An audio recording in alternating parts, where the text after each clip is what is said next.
बोल जयकारा बोल मेरे श्री गुरु महाराज की जय। सतगुरु प्रेमियों, हम दुनिया के जीव उस मालिक को न जाने कहां कहां ढूंढने की कोशिश करते हैं। हम उसको ढूंढने की बजाय उसकी परछाई को ढूंढते रहते हैं, उसके प्रतिबिंब को ढूंढते रहते हैं। हमें असलियत का ज्ञान होए बिना हम उसे नहीं ढूंढ सकते। उस असलियत का ज्ञान संत महात्मा हमें कराते हैं। संत महापुरुष आते हैं हमारे कल्याण के लिए। वे हमें आकर उस परमात्मा का पता बताते हैं। उस पते के बिना हम उस मालिक को, उस परमात्मा को मंदिर मस्जिद गुरुद्वारों में ढूंढते फिरते हैं। हम हर रोज मत्था टेकते हैं, हर रोज मंदिर जाते हैं, हर रोज मस्जिद जाते हैं। क्या हमें परमात्मा का पता लग पाया? बिल्कुल नहीं। परमात्मा का पता लगाने के लिए हमें संतों से उनका पता पूछना पड़ेगा। उनके बताए रास्ते पर ही हमें चलना पड़ेगा।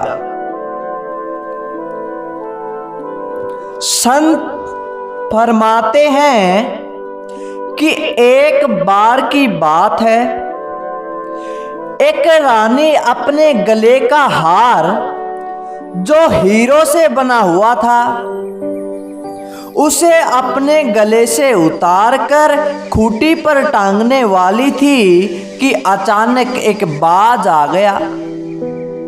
बाज उसके हाथ से झपट्टा मारकर हार को उड़ाकर ले गया। उस हार के चमकते हीरो को देखकर बाज ने सोचा कि शायद यह कोई खाने की वस्तु है। उस हार को लेकर वह एक पेड़ पर जा बैठा। उस पेड़ पर बैठकर वह उन हीरो को खाने की कोशिश करने लग गया। हीरे तो कठोर होते हैं, वे भला उससे कैसे चबाए जा सकते थे। जैसे ही उसने चोंच मारी तो दर्द से करहा उठा। उसे समझ में आ गया कि यह उसके काम की चीज नहीं है, वह उसे नहीं खा सकता है। उस हार को उसी पेड़ पर लटकता छोड़कर वहां से उड़ गया। किंतु वह हार उस रानी को प्राणों से भी ज्यादा प्रिय था। वह उसे नहीं छोड़ सकती थी। उसने राजा से कह दिया कि हार का तुरंत पता लगवाइए, वरना वह सब कुछ खाना पीना छोड़ देगी। राजा ने कहा कि दूसरा हार बनवा देता हूं, तुम जिद मत पकड़ो। लेकिन रानी ने जिद पकड़ ली कि उसे वही हार चाहिए। सब ढूंढने लगे पर किसी को वह हार मिला ही नहीं। किंतु रानी अपनी जिद पर अड़ी थी। उसे तो वही हार चाहिए था। वह राजा से क्रोधित होकर, उससे नाराज होकर कोप भवन में चली गई। बेबस होकर राजा ने राज्य में यह मुनादी फिरवा दी कि जो भी वह हार खोज निकालेगा उसे आधे राज्य का अधिकारी बना देगा। बस इतना ऐलान होते ही अब सब लोगों के बीच होड़ लग गई कि राजा के अधिकारी और प्रजा सब आधे राज्य के लालच में उस हार को ढूंढने लग गए। फिर अचानक वह हार किसी को एक गंदे नाले में दिखाई दिया। हार दिखाई दे रहा था पर उसमें से बदबू आ रही थी। लेकिन आधे राज्य के लोभ में एक सिपाही कूद गया, बहुत हाथ पांव मारा परंतु हार नहीं मिला। इसका पता सेनापति को भी लग गया, वह भी उस नाले में कूद गया। फिर चलते चलते बात प्रजा में फैल गई। आधे राज्य के लालच में प्रजा भी उस नाले में कूदने लग गई, मंत्री भी उसके अंदर कूदने लग गए। इस तरह जितने नाले से बाहर लोग थे उससे ज्यादा नाले के अंदर खड़े थे, उसका मंथन कर रहे थे, उस हार को ढूंढ रहे थे। लोग आते रहे, कूदते रहे, लेकिन हार किसी को नहीं मिला।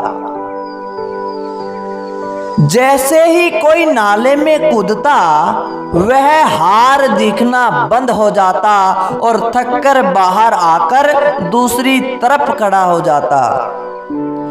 आधे राज्य का लालच ऐसा था कि बड़े बड़े ज्ञानी, राजा के प्रधानमंत्री, बड़े बड़े सेनापति उसमें कूदने को तैयार बैठे थे, आपस में लड़ रहे थे कि पहले मैं नाले में कूदूंगा तो दूसरा कहता पहले मैं कूदूंगा। बड़ी अजीब सी होड़ लगी थी। इतने में राजा को खबर लगी। राजा को भी भय हुआ कहीं आधा राज्य उसके हाथ से निकल न जाए। राजा सोचने लगा, आधे राज्य को मैं क्यों किसी को दूं, क्यों न मैं ही खुद उसमें कूद जाऊं। अब राजा भी वहां गया, उस नाले में कूद गया। पहले तो राजा को भी वह हार दिखाई दिया, किंतु जैसे ही उस नाले में कूदा वह हार गायब हो गया। यह सब माजरा वहां पर चल रहा था कि वहां एक संत जाने लगे। वहां से जब एक संत गुजर रहे थे तो उन्होंने देखा कि राजा, मंत्री, सिपाही, सारी प्रजा कीचड़ में सनी हुई है। हर कोई उस नाले में कूद रहा है। अचानक वह उन सबसे पूछ बैठे कि भाई जरा मुझे बताएं, क्या इस राज्य में नाले में कूदने की कोई परंपरा है? तब लोगों ने उस संत को बताया कि नहीं महाराज, ऐसी कोई परंपरा नहीं है। बस बात इतनी है कि महारानी के हीरो का हार यहाँ पर गुम हो गया और वह इस नाले में दिखाई दिया है। उसको ढूंढने के लिए जो कोई उसको ढूंढेगा उसको आधा राज्य मिलेगा। इसी कारण सब लोग आधे राज्य के लिए इस नाले में कूद रहे हैं। इतना सुनकर वे संत हंसने लगे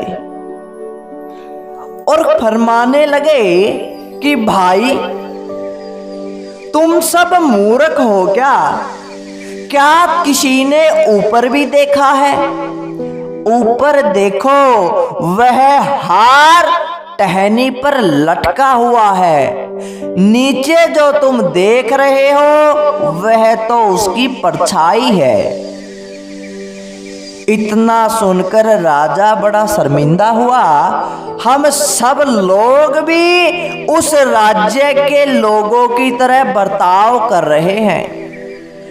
हम जिस सांसारिक चीज में सुख, शांति और आनंद देखते हैं, दरअसल वह उसी हार की तरह है जो क्षणिक सुखों के रूप में परछाई की तरह दिखाई देते हैं। हम भ्रम में रहते हैं कि यदि यह अमूक चीज मिल जाए तो जीवन बदल जाएगा, सब अच्छा हो जाएगा। लेकिन यह सिलसिला तो अंतहीन है, सदियों से चला आया है और ऐसे ही चलता रहेगा। सांसारिक वस्तु कभी पूर्ण सुख नहीं दे सकती। सुख शांति तो हीरो का वह हार है, अर्थात परमात्मा में लीन होने से मिलेगा, हीरो के उस हार से मिलने से मिलेगा, उस मालिक के मिलने से मिलेगा। बाकी सब उसकी परछाई है, ये सब उसका प्रतिबिंब है।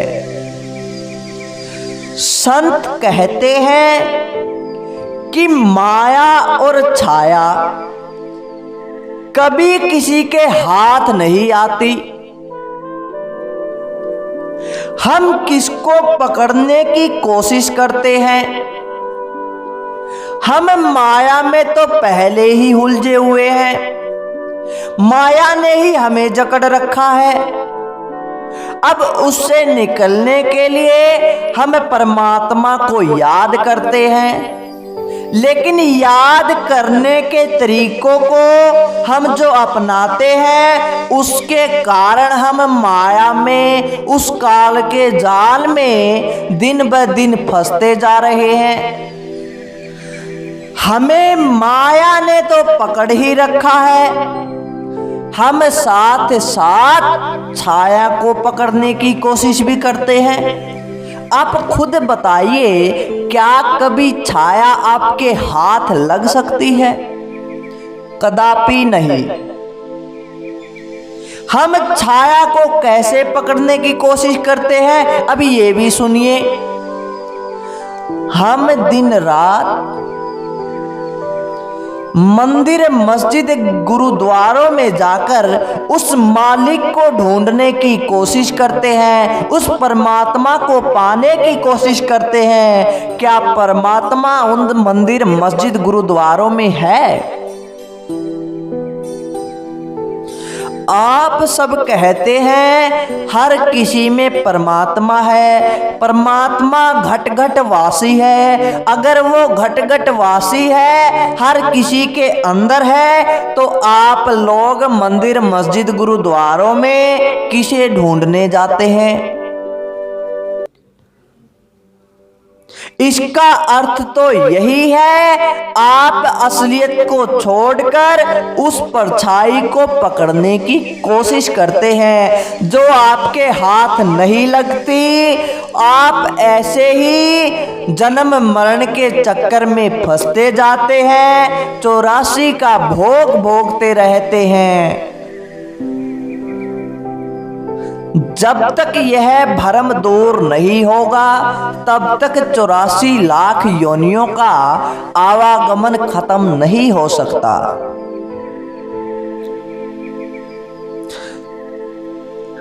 वह हार अर्थात वह परमात्मा हम सबके अंदर है। हमें अपने अंदर ही उसकी तलाश करनी है, हमें अपने अंदर ही जाना है, अंदर ही उससे मिलने का रास्ता है। आप छाया को छोड़कर उस वास्तविक को पकड़ने की कोशिश करें, अर्थात उससे मिलने की कोशिश करें, तब जाकर यह भ्रम दूर हो सकता है। उसको मिलने के लिए सबसे पहले पूर्ण गुरु का सानिध्य होना बहुत जरूरी है, क्योंकि सतगुरु हमें उनसे मिलने का मार्ग बताते हैं, वो रास्ता बताते हैं कि हम परमात्मा से कैसे मिल सकते हैं। अगर हमें परमात्मा से मिलना है तो हमें पूर्ण सतगुरु की शरण में जाना होगा, उनसे वो शब्द लेना होगा, वो नाम लेना होगा जिसके सहारे हम उस मालिक से मिल सकते हैं, अपने 84 लाख योनियों के आवागमन को खत्म कर सकते हैं। तब जाकर हमें वह हार मिलेगा। नहीं तो आप किसी मंदिर मस्जिद गुरुद्वारे में जाकर देख लीजिए, आपको सच्ची शांति, सच्चा सुख, वो परमात्मा कभी नहीं मिल सकता, न कभी किसी को मिला है, न कभी किसी को आगे मिलेगा। तो सतगुरु प्रेमियों, कैसी लगी आपको यह सत्संग की वीडियो? अगर अच्छी लगी तो ज़्यादा से ज़्यादा लाइक करें, ज़्यादा से ज़्यादा शेयर करें और कमेंट करके हमें ज़रूर बताएं। बोल जयकारा, बोल मेरे श्री गुरु महाराज की जय।